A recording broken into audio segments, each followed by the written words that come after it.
Bismillahirrahmanirrahim. Assalamualaikum warahmatullahi wabarakatuh. Alhamdulillah, wassalatu wassalamu ala Rasulillah wa ala alihi wa sahbihi wa mawala. Asyhadu an la ilaha illallah wa asyhadu anna Muhammadan abduhu wa rasuluh. Allahumma shalli ala sayyidina Muhammad wa ala ali sayyidina Muhammad. Wa qala al-mu'allif musannif al-kitab Qa'idah as-Suriyah wa nafa'ana bihi wa bi 'ulumihi fid dharain amin. Wa bi sanadihi a'udzu billahi minasy syaithanir rajim. Bismillahirrahmanirrahim. Amma ba'd, yang bersama-sama kita muliakan dan kami hormati para tokoh agama, alim ulama, wabil khusus di lingkungan kita, yaitu lingkungan Masjid Ar-Rahman yang kita cintai ini. Kemudian para orang tua kami, Bapak RT, Bapak RW, dan ketua, wabil khusus ketua masjid dan seluruh staf jajarannya, Bapak Ibu jamaah sholat subuh yang dirahmati oleh Allah Subhanahu wa Ta'ala. Bersyukur kita kepada Allah Subhanahu wa Ta'ala dengan melafazkan alhamdulillah atas segala kenikmatan yang telah Allah titipkan kepada kita. Walaupun itu adalah titipan, tapi itu adalah sesuatu yang kadang membuat kelak pada kita. Padahal itu titipan Bapak Ibu, tapi seakan-akan itu rasa-rasa milik kita. Tapi walaupun itu titipan, itulah modal terbesar kita hidup di dunia ini sebagai fasilitas untuk mendapatkan kekayaan di akhirat nanti. Maka perlu dan harus kita syukuri alhamdulillah. Kemudian kita bersalawat kepada Rasulullah. Beliau adalah junjungan kita, beliau adalah suri tauladan bagi kita, sekaligus penyelamat bagi kita dunia wal akhirat. Allahumma shalli ala sayyidina Muhammad wa ala sayyidina Muhammad. Bapak Ibu yang dirahmati Allah Subhanahu wa Ta'ala, kita melanjutkan kajian kita, yaitu di hadis yang ke-13. Sebelumnya itu hadis ke-12 tentang ihwal akhirat dan bersih daripada belas dendam. Kita masuk di hadis yang ke-13. Ini membicarakan tentang mengurangi atau larangan terlalu banyak berbicara dan hendaklah banyak-banyak mengingat kematian. Karena Bapak Ibu, kita ini semuanya, maupun apa itu sukunya, bagaimanapun derajat tahtanya, semua itu akan mengalami kematian. Dan datangnya kematian itu tidak ada yang tahu persisnya kapannya, waktunya, dan datangnya itu tidak bisa ditawar-tawar. Maka perlulah kita itu mengingat akan kematian. Dan ketika kita mengingat kematian itu Bapak Ibu, itu justru menjadikan kontrol kehidupan kita. Kadang ada yang berpikir begini, hidup yang penting banyak bersyukur, dinikmati saja. Itu terkadang kalau seperti itu Bapak Ibu, memang bahasanya bagus seperti itu, bersyukur, dinikmati saja. Tapi kalau terus demikian tanpa kita ada kontrol remnya, itu kadang-kadang belum 14. Awalnya memang bersyukur, tapi ujung-ujungnya kufur jadinya. Ujung-ujungnya rakus, ujung-ujungnya tomat. Awal-awal dapat nikmat, bersyukur bersyukur kepada Allah, bercerita kepada kawan, alhamdulillah anakku baru kawin tapi sudah punya ekonomi yang bagus, gini. Ujung-ujungnya apa? Ujung-ujungnya coba lihat anak tetangga sebelah itu udah 10 tahun kawin belum ini. Akhirnya kan yang berkurang. Dan yang lebih parah lagi, berujung kepada rakus terhadap dunia. Awalnya bersyukur, ujung-ujungnya tomat. Dan diberi Allah anugerah rezeki yang bagus, malahan lupa bersyukur dan handap lagi. Itu gara-gara apa? Gara-gara tidak ada pengontrol diri, yaitu mengingat kematian. Karena kita harus tahu batasan kita, Bapak Ibu. Kita ini hidup dunia tidak akan lama. Kita ini bagaimanapun keadaannya di dunia ini akan berakhir di dalam tanah, dan kita akan menemui alam yang sebenarnya. Nah, kita masuki yaitu hadis yang diriwayatkan oleh Abi Sa'id Al-Khudri radhiyallahu anhu. Dakhala Rasulullah sallallahu alaihi wasallam sallahu fara'a nasa yakthuruna al-kalama faqala amma annakum law akthartum dhikra hadhihi al-lazat la shaghalakum amma ara ila akhirih. Jadi ada sebuah hadis yang diriwayatkan oleh Abi Sa'id Al-Khudri. Hadisnya panjang karena memang di kitab Mau'izul Kuliah ini hadisnya panjang-panjang, bahkan riwayatnya pun panjang-panjang. Ada hikayat atau ceritanya yang baik. Jadi sebagian saja saya bacakan atau perwakilan saya bacakan, kemudian langsung saya bahaskan maksud daripada hadis tersebut. Ada sebuah hadis daripada Abi Sa'id Al-Khudri. Jadi Bapak Ibu, suatu ketika Rasulullah sallallahu alaihi wasallam masuk ke tempat sholat atau ke masjid lah Bapak Ibu. Ketika Rasulullah masuk ke dalam masjid, Rasulullah pas masuk itu menemukan sekelompok manusia atau para sahabat, para sahabat yang mana pada saat itu para sahabat itu berbincang-bincang dengan santai dan bahagianya di dalam masjid itu. Kalau istilah masuk itu masuk Pak, kita dalam lawak ini sekelompok hingga itu ramai di panggilan, kemana-mana ceritanya, yang intinya bukan masalah akhirat lah yang dibicarakan. Kemudian Rasulullah sallallahu alaihi wasallam menegur. Apa kata Rasulullah? Kata Rasulullah sallallahu alaihi wasallam, Bapak Ibu, andai kalian banyak mengingat akan sesuatu yang memutus kelezatan dunia, maksudnya meninggal dunia, niscaya kalian tidak akan banyak berbicara seperti ini. Memang di situ bentuknya adalah mau'izah atau nasihat, tapi intinya adalah larangan sebenarnya. Larangan berbicara, apalagi itu berbicara dunia di dalam masjid. Jadi kata beliau, seandainya kalian ingat akan meninggal, akan kematian, pasti kalian tidak akan banyak berbicara seperti ini.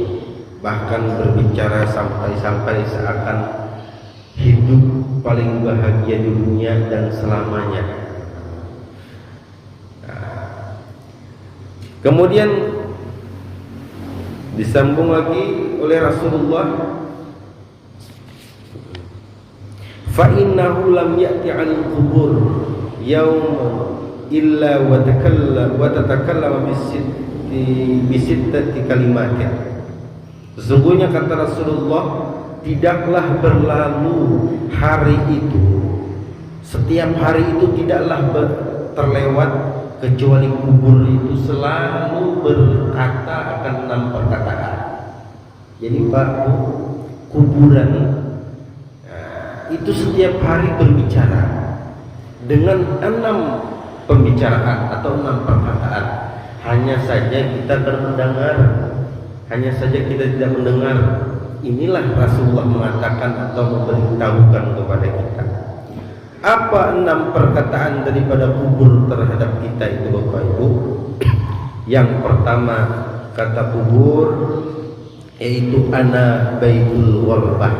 Aku adalah rumah pengasingan. Rumah pengasingan. Mungkin dulu kita merasakan masa-masanya Covid. Kita diisolasi, ya, diasingkan, tapi diasing-asingkannya masih di alam dunia. Ini adalah tempat pengasingan yang sebenarnya, diasingkan di bawah bumi atau di dalam tanah. Itulah kuburan. Kemudian kata Rasulullah, kubur itu berkata yang kedua, wa ana baitul wahdah. Saya adalah rumah kesendirian. Walaupun Bapak Ibu dikubur sekeluarga,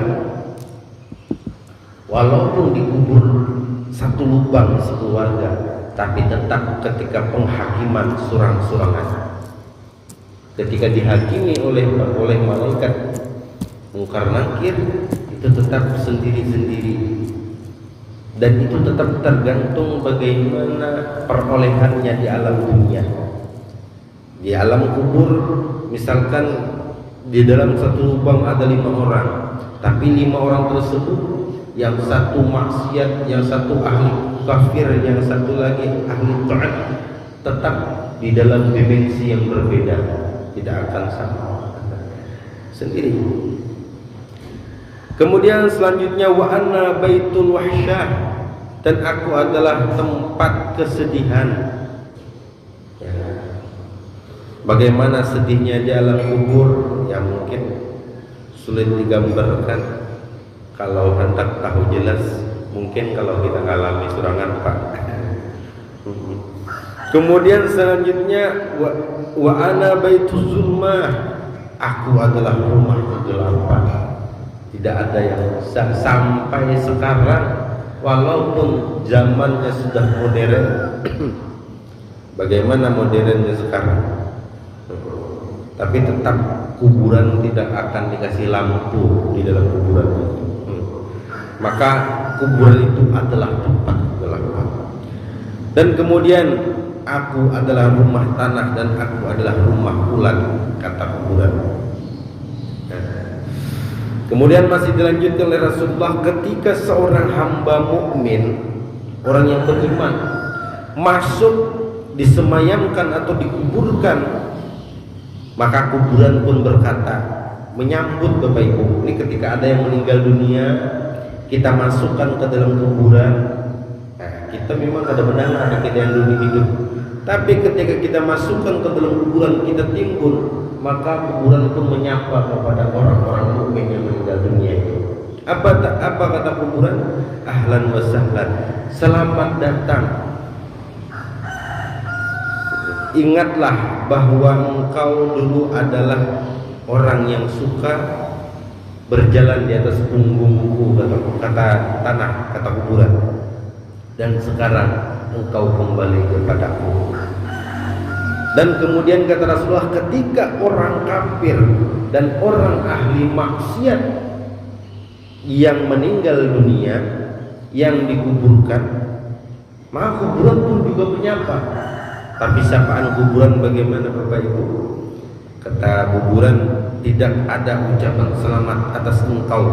Sungguh engkau adalah orang yang melintas di punggungku dan sangatlah aku benci. Kemudian Rasulullah SAW melanjutkan hadisnya, perkataannya, Allah pun menyiapkan 70 ular yang besar untuk orang-orang ahli maksiat dan orang-orang yang kafir, dan ia merobek, menggigit hingga hari kiamat. Kuburan itu memang ukurannya hanya 1,5 meter kali berapa gitu. Tapi yang disebut dengan alam barzah itu Bapak Ibu bukan itu. bukan yang satu berapa meter, 1,5 kali berapa meter, bukan itu. Itu adalah tempat peristirahatan jasad kita, tempat meletakkan terakhir jasad kita. Yang disebut alam barzakh itu bukan demikian. Makanya alam itu ada beberapa macam, Bapak Ibu. Yang pertama adalah alam batin, alam rahim. Alam rahim. Nah, kalau secara apa istilahnya, dari kesehatan atau di rongsen atau dilihat di media elektronik, itu rahim itu kecil, Bapak Ibu. Tapi di mana alam rahim sebenarnya? Bukan itu. Nah, itulah yang disebut oleh Allah alam rahim. Kemudian ada lagi, ketika seseorang manusia melewati alam rahimnya, dia masuk ke alam dunia. Ini alam dunia, Bapak Ibu. Nah, setelah kita melewati alam dunia, kita akan masuk ke dalam alam barzakh. Apa itu alam barzakh? Itulah alam setelah alam dunia, ya Bapak Ibu. Memang awalnya kita menemui alam barzakh itu adalah ketika kita sudah ditanam ke tanah atau dikuburkan. Tapi apakah kuburan itu alam barzakhnya? Bukan. Bukan itu alam barzakh. Nah, setelah alam barzakh itu, Bapak Ibu, kuncinya masing-masing hamba itu akan ditempatkan di alam barzakh, dan kuncinya di sini nanti ada nih bahas. Kuncinya itu dipegang oleh malaikat Israfil, dan kuncinya itu akan terbuka semuanya ketika sudah trompet Israfil itu ditiupkan. Terbukalah kunci-kunci alam barzakh itu, dan kemudian akan lanjut masuk nanti manusia itu ke alam mahsyar. Alam mahsyar. Alam mahsyar itu apa lagi? Alam mahsyar itu adalah alam fase pertama dalam hari kiamat. Apakah di dunia ini? Bukan. Di mana alam mahsyar? Wallahu a'lam. Allah yang Maha Tahu. Nah, jadi ada alam fase-fase alam itu. Nah, makanya di sini kata Rasulullah, Allah siapkan 70 ular besar. Kalau kuburan kalau itu kayak mana? Buat ular jangan. Berarti bukan itu. Dan kata Rasulullah, kuburan itu bisa menjadi satu taman daripada taman surga, tapi bisa juga menjadi satu lembah daripada lembah neraka. Itulah kuburan.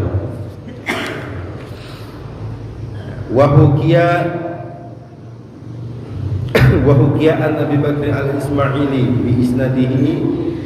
Ada sebuah hikayat, Bapak Ibu, cerita tentang Sayyid Abu Bakar al-Ismail dengan riwayatnya atau sanadnya, atau hikayat tentang Sayyidina Utsman bin Affan. Jadi Sayyidina Utsman bin Affan, salah satu sahabat Rasulullah, beliau ketika mendengar sifat neraka, Bapak Ibu, beliau tidak menangis. Ketika beliau mendengar akan sifat-sifat kiamat, beliau juga tidak menangis. Khawatir pasti, yang namanya alam akhirat itu pasti khawatir, tapi tidak menangis. Namun ketika beliau mendengar sifat-sifat kubur, Bapak Ibu, alam kubur, alam barzakh, alam kubur, bukan kuburan tapi alam kubur. Beda, Bapak Ibu, kuburan dengan alam kubur itu beda. Alam kubur itu alam barzakh. Ketika mendengar tentang sifat-sifat alam kubur, maka ia menangis. Dan ditanyalah oleh sahabat yang lain. Kata sahabat yang lain, "Wahai Amirul Mukminin, kenapa engkau menangis ketika mendengar alam kubur?" Apa kata beliau? Mungkin bagi kita ini alasan yang sepele, tapi bagi beliau ini hal yang besar. Apa kata beliau? Aku membayangkan ketika aku masuk ke dalam neraka, maka aku disiksa bersama dengan orang-orang. Dan kemudian ketika aku dihakimi di hari kiamat, aku pun bersama orang-orang. Sedangkan ketika aku di alam kubur, andaikan aku mendapatkan siksaan atau kesulitan, maka aku akan diasingkan dengan kesendirian bersama siksaan tersebut. Itulah kata beliau. Di sini, sedangkan kata beliau, kunci alam kubur itu ada pada malaikat Israfil dan tidak akan pernah beliau buka kecuali datangnya hari kiamat. Jadi Bapak Ibu, ada cerita hikayat cerita kampung-kampung lah. Ada orang mati jadi hantu, ada yang jadi itu jadi ini. Sebenarnya tidak ada Bapak Ibu. Tidak ada orang itu kalau sudah meninggal mati jadi hantu. Ya, tidak ada. Kecuali ada kecualinya. Kecuali ada memang roh-roh yang Allah gantung tidak diterima oleh bumi.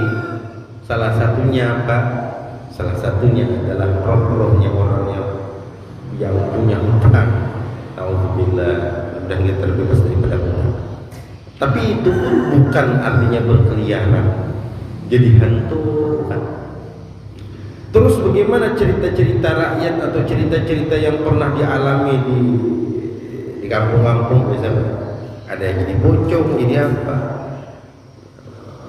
Itu sebenarnya Bapak Ibu, kalaupun beneran betul ada seperti itu hanya wujud daripada korin, jin korin. Karena kata Rasulullah, pada diri manusia ini ketika dia sudah lahir, maka setiap orang itu ada memiliki temannya masing-masing. Itulah yang disebut dengan korin. Dan korin ini kalau tidak dibimbing dengan benar, dia akan membawakan kepada kerusakan. Korin inilah Bapak Ibu yang merekam segala jejak orang-orang yang hidup di dunia. Ketika dia dalam keadaan tidak baik hidupnya, apalagi penuh dengan kemaksiatan, penuh kemusyrikan dan sebagainya, ketika manusia ini meninggal dunia, kemudian manusianya dihakimi di alam kubur, jin korin inilah yang membuat fitnah di alam dunia. Makanya kita itu selalu diajarkan Rasulullah membaca doa, Allahumma inni a'udzubika min fitnatil mahya wal mamat wa min fitnati adzabil qabr. Kita minta perlindungan kepada Allah daripada fitnah hidup dan mati dan fitnah azab kubur. Karena fitnah kematian itu salah satunya adalah fitnah qarin. Ya. Tidak ada ceritanya orang yang sudah ditangkap oleh malaikat mungkar nangkir itu naik ke dunia mengutangi orang gitu. Kalau riwayatnya tentang mendatangi keluarga selama 40 hari ada memang, atau menjenguk keluarganya ketika malam Jumat sesekali itu diberi izin, memang ada betul. Tapi kalau setiap malam keluyuran, kadang-kadang duduk di pos ronda menakut-nakuti masyarakat, tak ada. Itu seputar jin korin. Nah, ada ceritanya nih mulai. Kemudian kata Sayyidina Utsman, beliau berkata, barang siapa yang menjadikan dunia sebagai penjara, barang siapa yang menjadikan dunia sebagai penjara, maka kubur adalah akan menjadi syurganya. Dan barang siapa yang menjadikan dunia sebagai syurga, maka kubur akan menjadi penjaranya. Barang siapa yang menjadikan dunia sebagai pengikat, maka kubur akan melepaskannya. Dan barang siapa yang meninggalkan bagiannya di dunia, maka ia akan mendapatkan bagiannya di akhirat. Kata Sayyidina Utsman, barang siapa yang menjadikan dunia sebagai penjara, maka kubur akan menjadi surganya. Penjara di sini bagi orang-orang yang tidak bertakwa, Bapak Ibu. Tapi bagi kita orang yang bertakwa, walaupun bahasanya di situ adalah penjara, tapi bagi kita itu adalah syariat. Syariat perintah Allah untuk menjadikan arah hidup kita benar. Coba lihat, hidup kita orang muslim tidak seperti orang-orang kafir. Mereka bebas tanpa ada penghalang. Kita punya aturan. Salah satunya di setiap hari kita punya kewajiban 5 waktu sholat. Kemudian kita bersosial, kita berumah tangga, kita bersosial dengan tetangga, ada aturan-aturannya. Ketika kita punya istri, kita punya anak istri, tanggungan, kita pun juga punya aturan-aturannya. Bahkan segala apapun aspek dalam kehidupan kita, semua itu ada aturan. Nah, tapi itu sebenarnya bukanlah penjara. Tapi di sini diistilahkan oleh Sayyidina Utsman itu penjara. Ketika kita menunaikan segala aturan syariat yang Allah ajarkan untuk kebenaran hidup kita, untuk jalan hidup kita, maka insya Allah surga nanti. Kubur itu akan menjadi surga kita. Sedangkan Bapak Ibu, kubur itu adalah akhirat pertama atau surga pertama. Disitulah salah satu pembuktian kita itu selamat atau tidaknya. Tapi kalau sudah dikubur kita mendapatkan kenikmatan, insya Allah kesananya akan mulus. Maka Sayyidina Utsman berkata, khairun nas man taraka dunya qabla an tatrukahu warda rabbahu qabla an yalqahu wa ammara qabrahu qabla an yudkhilahu. Kata beliau, beruntung atau sebaik-baik manusia adalah orang yang meninggalkan dunia sebelum dunia meninggalkannya. Bagaimana cara kita meninggalkan dunia sebelum dunia meninggalkan kita? Maksud daripada dunia, maksud kita meninggalkan dunia itu Bapak Ibu bukan kita buangi harta, bukan. Maksudnya itu adalah zuhud. Apa itu zuhud? Zuhud itu adalah menghilangkan, mengasingkan daripada perkara dunia. Apa yang diasingkan? Hati kita. Tangan boleh banyak punya harta, di tangan kita boleh banyak punya harta benda, tapi hati kita harus kosong daripada dunia. Yang ada adalah Allah Subhanahu wa Ta'ala. Itulah yang dimaksud zuhud itu. Itulah yang dimaksud dengan meninggalkan dunia sebelum dunia meninggalkan kita. Kalau kita sampai akhir hayat, sampai meninggal sibuk dengan harta dunia, bahkan sebelum meninggal sakarat pun masih sibuk menghitungi hutang-hutang orang dengan dia, masih sibuk memikirkan, aduh duitku masih ada, ini si anu tuh minjem duit aku 5 juta sampai akhirnya meninggal dunia yang meninggalkan kita. Harusnya kita duluan meninggalkan dunia dengan mengosongkan hati kita, mengisi dengan Allah. Jangan sampai dunia yang sempat menunggu. Kemudian warda rabbahu qabla ayyalqahu. Kita harus ridho dengan Allah. Dan kita pun juga mendapatkan ridho dari Allah sebelum kita bertemu Allah. Bagaimana cara kita ridho dengan Allah?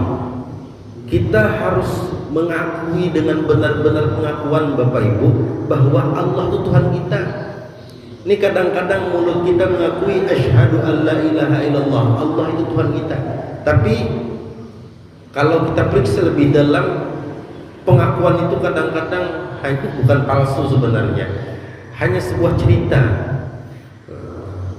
Contoh seperti begini, di dalam Al-Quran Al-Fatihah, ihdinas siratal mustaqim, ya Allah tunjukilah aku jalan yang lurus. Kita minta kepada Allah jalan yang lurus, Allah sediakan sudah jalan yang lurus, tapi kita malah jalan ke yang bengkok-bengkok. Kita mintanya kepada Allah jalan yang lurus, ini ke Allah jalan yang lurus, malahan kita yang berbengkok-bengkok jalannya. Bagaimana kita minta ridho kepada Allah, Allah meridhoi kita. Kita dulu ridho kepada Allah, Allah Tuhan kita. Bagaimana sebagainya harusnya Tuhan, berarti kita betul-betul mengabdi kepadanya, kita betul-betul menjalankan apa perintahnya, menjauhi segala larangannya. Itulah bentuk keridhaan kita kepada Tuhan kita. Baru Allah akan meridhoi kita. Dan yang selanjutnya wa ammara qabrahu qabla ayyadkhulahu, kata Sayyidina Utsman, dan memakmurkan kuburnya sebelum ia memasukinya. Kalau istilah kita buat rumah itu, Pak Ibu, rumah itu kita siapkan dulu bagus-bagus, hiasi dengan lengkap baik, baru kita pindahin di dalam. Begitulah kubur juga, kita makmurkan, kita mewahkan kubur kita dulu.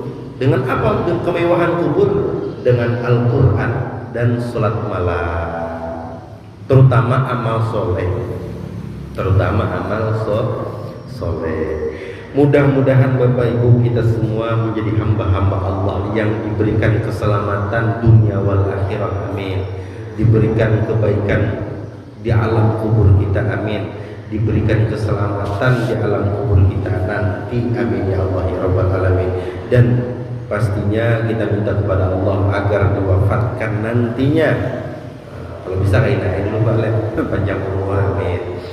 Nantinya dalam keadaan husnul khotimah, amin ya Allah ya Rabbal alamin. Ada satu hikayat ini sebenarnya Bapak Ibu, yaitu hikayat Imam Hasan Basri tentang seorang anak yang ditinggalkan ayahnya meninggal dunia.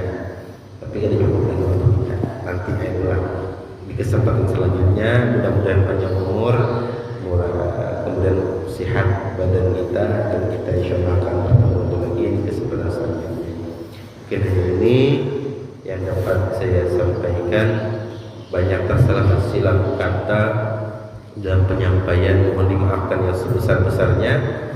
Akhirul kalam, wabillahi taufiq wal hidayah, summa salam. Assalamualaikum warahmatullahi wabarakatuh. Ala hadini wa likulli niyatin salihah ila hadratin nabi al-fatihah. A'udzu billahi minasy syaithanir rajim. Bismillahirrahmanirrahim. Alhamdulillahi rabbil alamin, maliki yaumiddin.